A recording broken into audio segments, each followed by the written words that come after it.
कांग्रेस नेता पर नाबालिग से मारपीट का आरोप। नमस्कार, हम आपके साथ हैं और आप देख रहे हैं आरकेडी न्यूज। अंबिकापुर में नाबालिग के साथ मारपीट करने का मामला सामने आया है। परिजनों ने कांग्रेस नेता समेत अन्य पर मारपीट करने का गंभीर आरोप लगाया है। मामले में शिकायत को लेकर पुलिस विभाग के कार्यालय के साथ थाने के चक्कर लगा रहे हैं। दरअसल कुछ दिनों पूर्व अंबिकापुर के मणिपुर थाना क्षेत्र के दर्दीपारा में मारपीट का एक मामला सामने आया था, जिसमें पीड़ित नाबालिग का नाम भी शामिल किया गया था। इसके बाद पीड़ित के साथ मारपीट की गई थी। परिजनों का आरोप है कि पड़ोस के ही एक कांग्रेसी नेता अपने अन्य साथियों के साथ बलपूर्वक नाबालिग के साथ मारपीट की गई है, जिसकी जानकारी स्थानीय लोगों ने पीड़ित के परिजनों को दी। इसके बाद परिजन पीड़ित को लेकर शिकायत करने मणिपुर थाने पहुंचे, जहां उनकी फरियाद को अनदेखा किया गया। इसके बाद परिजन एसपी कार्यालय पहुंचकर मामले की शिकायत एसपी से की, मगर अब तक मामले में कोई भी शिकायत दर्ज नहीं की गई है। पीड़ित के परिजनों का आरोप है कि मारपीट करने वाला कांग्रेस का नेता है, जिस कारण पुलिस पीड़ित की ओर से कोई शिकायत दर्ज नहीं कर रही है और पीड़ित के परिजन अब भी थाने और पुलिस के आला अधिकारियों के चक्कर लगा रहे हैं और नाबालिग के साथ भी मारपीट के मामले में कार्रवाई की मांग कर रहे हैं। बहरहाल अब देखने वाली बात होगी कि नाबालिग के साथ मारपीट के मामले में परिजन अब भी न्याय की उम्मीद में थानों के चक्कर लगा रहे हैं। अब देखना होगा कि पुलिस कब तक पीड़ित के पक्ष में शिकायत दर्ज कर कार्रवाई करती है या फिर पीड़ित परिवार को यूं ही थानों के चक्कर लगाने मजबूर होना पड़ेगा। सरदार गुरजीत सिंह की रिपोर्ट, सूरजपुर, छत्तीसगढ़। आपका परिचय बता दीजिएगा। स्मिता मुंडा। ये मारपीट किससे करना है? मेरे बेटा के साथ। आप कहाँ गई थी? मैं घर में थी, मैं गई नहीं थी। बाहर हल्ला सुनी तो बाहर निकले हम लोग। मारपीट हुआ तो उसकी सूचना कहाँ पे दी गई? जी मणिपुर थाना। क्या हुआ? तो कार्रवाई तो नहीं बोले थे करेंगे बोल के, क्या बोले? जल्द होगा कार्रवाई बोले। तो पता नहीं तो नहीं जानती ना। तो सुनने में क्या गए? कौन कौन मारा है, कौन कौन मारा था? गुरप्रीत और एक तो यहाँ पे 2 लड़का है, का नाम है मेरे को याद नहीं है, बस इतना ही जानती हूँ। कार्रवाई के लिए क्या लग रहा है? कार्रवाई क्यों नहीं? बोले तो थे कि करेंगे बोल के, अब तो सुन जाएंगे तो पता चलेगा। जी अपना परिचय बता देंगे। मैं देवरतन मुंडा समाज का अध्यक्ष हूँ मैं। ये मारपीट हुआ था, थाना गए थे?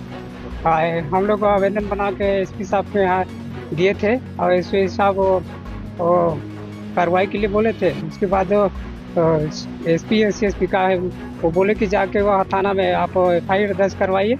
हम लोग वहाँ गए तो फिर वहाँ जाने के बाद फिर उधर से पता नहीं वो उनका वहाँ से आदेश आया कि क्या रोक लगा दिए और फिर कहा कि बोले उनका पिताजी गए थे लड़के के, तो बोले कि नहीं कि कल आना करके। कल गए, फिर हम लोग गए पूरा समाज मिल के, तो फिर बहाना कर दिए। वो हम लोग के पक्ष में एक रत्ती नहीं उन्हें पुलिस वाले बात कर रहे हैं। क्या लग रहा है आपको? कार्रवाई क्यों नहीं? हम लोग के हाँ, क्या लग रहा है? अब ये तो सब मेरे को ये लगता है कि सब मिली भगत है। अब वो पूरा पक्ष क्या कहते हैं जो मारपीट किए हैं उनके पक्ष में पुलिस वाले सपोर्ट में। ऐसा लग रहा है? हाँ, ऐसा एकदम लग रहा है। 100% हाँ, समर्थन कर रहे हैं, बिल्कुल समर्थन कर रहे हैं। क्या चाहते हैं? हम लोग कार्रवाई चाहते हैं। बच्चे के साथ गलत हुआ है तो क्या आप क्या चाहते हैं? एकदम कार्रवाई हो। जैसे मान लीजिए एक बच्चे के लड़ाई में बड़े लोग आगे हैं, जैसे गुरप्रीत सिंह सिद्धू है, ये एक प्रकार से क्रिमिनल है, कई प्रकार की मारपीट और अपराध में लिप्त है।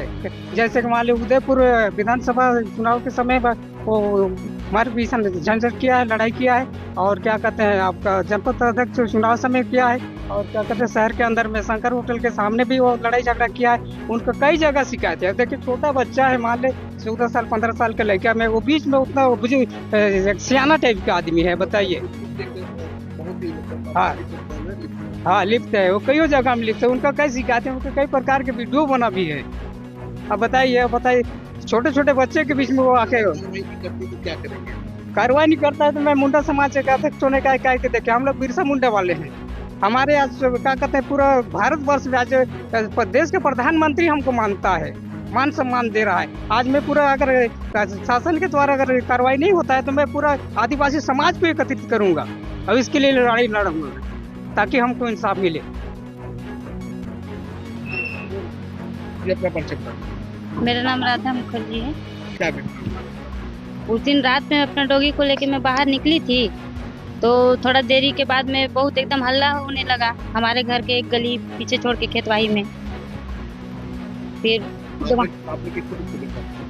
मैं देखी थी, गुरप्रीत से मेरा बहस हुआ था कि किस कारण बच्चे को भाई मारपीट कर रहे हो बोल के, ऐसे बोल के। तो क्या बोले? तो वो बोला कि वही बोला कि हमारे घर के सामने किसी के भी घर के सामने लड़ाई गाली गलौज करेंगे या फिर ढेला पत्थर फेंकेंगे तो कोई नहीं बोलेगा क्या। तो मैं बोली इतनी छोटी सी बात में बच्चे को, यहाँ पर भीड़ भाड़ इतना लगा हुआ था, बहुत बड़े बड़े बच्चे लोग मारा पीटी टाइप से कर रहे थे। मारपीट किसने? अब वो तो मेरे को नहीं पता है सर जी कि किसके साथ हुआ है। कितने लोग थे आपके पीछे? मैं जब देखी उस समय उन लोग लगभग 20-25 जने रहे होंगे जी। पुलिस वाले वो भी देख सकते थे। सब उधर ही के थे। पुलिस वाले अब कौन है हमको थोड़ी ना पता सर जी। तो क्या संभव है उसके बाद जब आप बाहर से कैसे करते थे? मैं दौड़ के उधर से आई तो पूरा बच्चा कीचड़ में सना हुआ था। तो मैं बोली कि पहचान में भी नहीं आ रहा था बच्चा। तो मैं बोली कि भाई क्या बात है, बच्चे को आप मारा पीटी कर रहे हैं बोल के, मत मारिए बोल के। और वो भी चिल्ला चिल्ला के रो रहा था बच्चा कि मेरे को मत मारिए, मेरे को मत मारिए, छोड़ दीजिए भैया, ऐसे बोल के बोल रहा था बच्चा। किस चीज से मारे थे? अब डंडा लाठी से मारे होंगे सर, या फिर हाथ पैर चलाए होंगे। जी मैं गई थी, मैं पूरा सामने तक चली गई थी सर। तो उसमें गुरप्रीत भैया मेरे से, मैं बोली कि भैया आप काहे के लिए मार रहे हैं। तो वो बोलने लगा कि किसी के दरवाजे के सामने गाली गलौज करेंगे बच्चे लोग या फिर पत्थर फेंकेंगे तो कोई नहीं बोलेगा क्या, ऐसे बोलने लगे। फिर भी मैं उनसे बहस कर ही रही थी कि बच्चे को छोड़ दीजिए, मोहल्ला का लड़का है, छोटा बच्चा है, आप लोग तो बड़े हैं भाई, आप लोगों को समझना चाहिए, ऐसे बोल के। अब हम लोग को नहीं पता सर जी कि पुलिस वाले थे या नहीं थे। बाद में फिर जब हमको सुबह पता चला कि बच्चे को भी लेके चले गए हैं थाना, तो भाई थाना में भी हम लोग गए थे, लेकिन वहाँ भी सर लोग बोल रहे हैं कि कोई मारा पीटी नहीं हुआ। तो बिना मारे पीटे बच्चा थोड़ी ना बोलेगा सर जी कि मेरे को मारिए मत।